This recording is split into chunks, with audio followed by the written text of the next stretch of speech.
नमस्कार।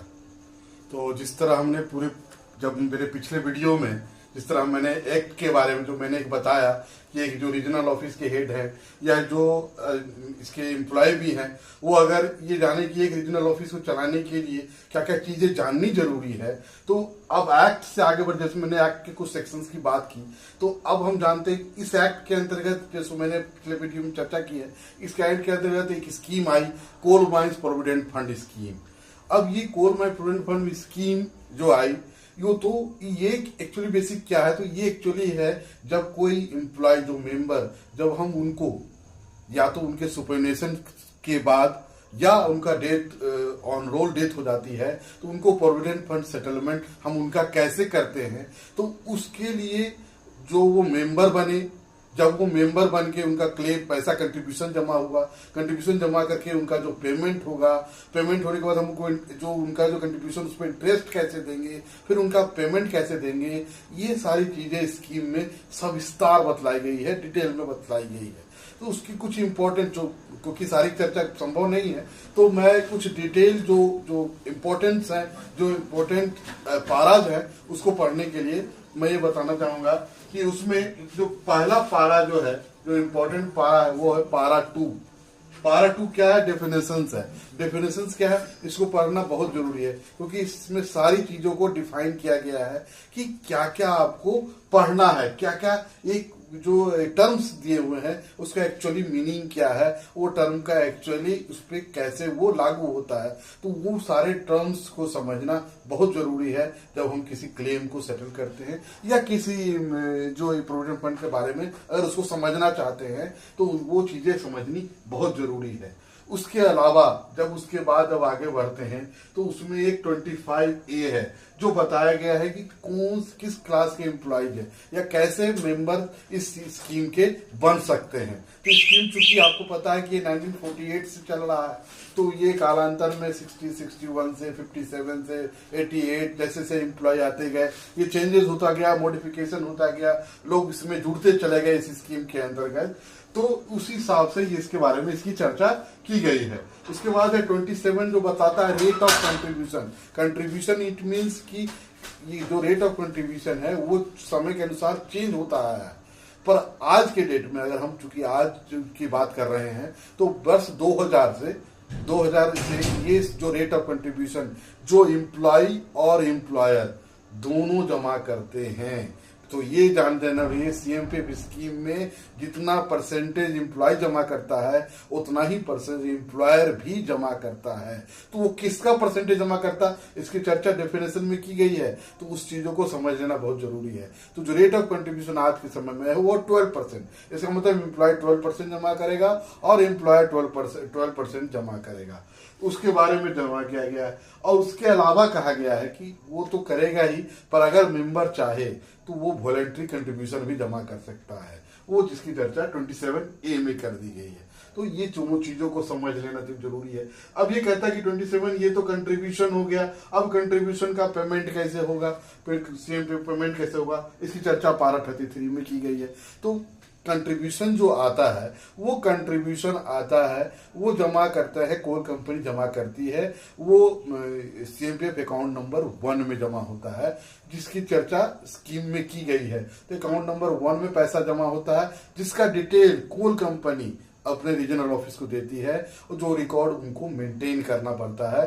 कि इस पर्टिकुलर मंथ में ये पैसा आया है, ये इतना पैसा जमा हुआ है, ये सारी जो जानकारी है वो कंसर्न कोल कंपनी, जो जुरिडिक्शन रीजनल ऑफिस की जो कोल कंपनी है, वो उनको अवेलेबल कराती है।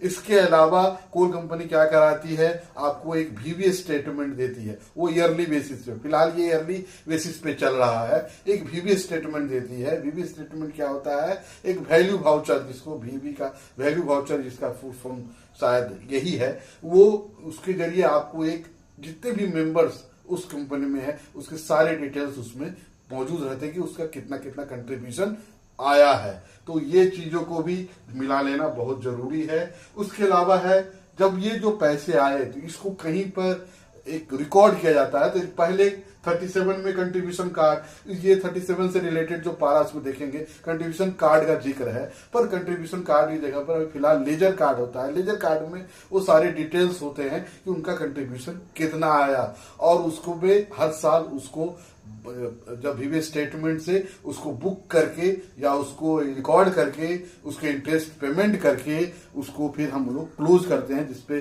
आपका एक रीजनल हेड का सिग्नेचर या जो उसके जो कंसर्न के जो मेन हेड होंगे वो उसको बुक करके बंद करेंगे। ये इंश्योर करना बहुत जरूरी है कि उनका कितना पेमेंट, हर मेंबर का कितना पेमेंट आया है।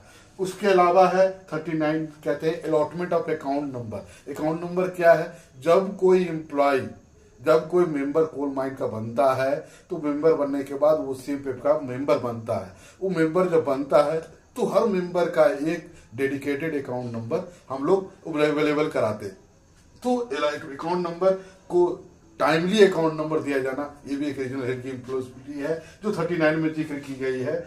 उसके अलावा 61 है। जब पारा 39 की बात करें, मैं उन्हीं पारा की बात कर रहा हूं जिनको जानना आपको जरूरी है, जिनको पढ़ लेने से बेहतर ढंग से आप कोई चीज चला सकते हैं। उसके बाद आते हैं पारा 61 में जो इंटरेस्ट से रिलेटेड बात करता है। इंटरेस्ट मतलब इंटरेस्ट देता है कि जो कंट्रीब्यूशन जमा करता है एम्प्लॉय और जो एम्प्लॉयड जमा करता है उसके ईयर एंड पे एक इंटरेस्ट की घोषणा सेंट्रल गवर्नमेंट द्वारा की जाती है। वो बोर्ड रिकमेंड करती है, उसके बाद वो सेंट्रल गवर्नमेंट अप्रूवल के लिए जाता है, और वो जो कॉर्पस है उस पर जो हमारा अर्न आया है उसी बेसिस पे एक इंटरेस्ट रेट तैयार किया जाता है जिसे बोर्ड रिकमेंड करती है। उसके बाद वो सेंट्रल गवर्नमेंट अप्रूवल के लिए जाती है। जब वो अप्रूवल आ जाता है तो एक इंटरेस्ट रेट हम लोग उस पैसे पे जो उनका कंट्रीब्यूशन ईयर का जमा हुआ है उस ईयर के लास्ट एंड में हम उसको देते हैं। तो यही लेजर कार्ड में जब पोस्टिंग होती है जब अमाउंट की, तो जब ईयर एंड में जो उसका इंटरेस्ट आता उसको रिकॉर्ड करके उसको अवेलेबल करा के हम उस पर्टिकुलर ईयर का क्लोजिंग करते हैं। इसके अलावा क्या होता है, 62 नॉमिनेशंस है। ये भी एक बहुत इंपॉर्टेंट विषय है जिसको बहुत ध्यान रखना बहुत जरूरी है।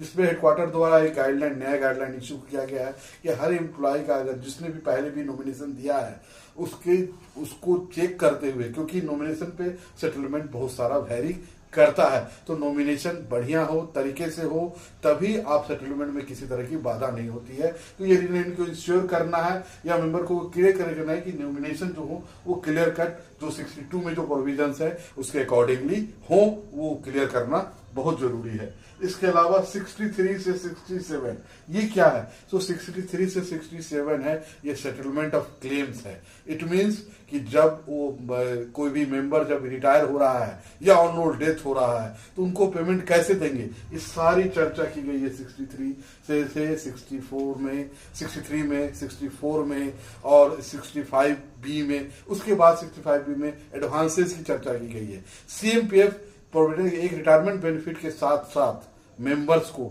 एडवांसेस भी देती है, जिसकी चर्चा 65 के बाद दी गई है, जिसको आपको देख लेना। इसलिए मैंने पारा 63 और पारा 67 मैंने दोनों की चर्चा कर दी है, ताकि आप इसको 63 से लेकर 67 पूरा पढ़ लेना बहुत जरूरी है, जिसमें बहुत सारे एडवांसेस हैं, जिनके पेमेंट का तरीका क्या है, मोड क्या होगा, कैसे पेमेंट करना है, कितनी बार देना है, ये सारी चर्चा इसमें की गई है। तो अभी हम लोगों ने ये समझ लिया कि ये सीएमपीएफ स्कीम है। इस स्कीम में पेमेंट कंट्रीब्यूशन से लेकर मेंबर बनने से लेकर कंट्रीब्यूशन तक उसमें किन किन पाराओं पे आपको विशेष ध्यान देना है, तो यही वो मेन पाराज है जिसपे आपको विशेष ध्यान देंगे, तो ये एक अच्छे तरीके से हम उसको रन कर सकते हैं। इसके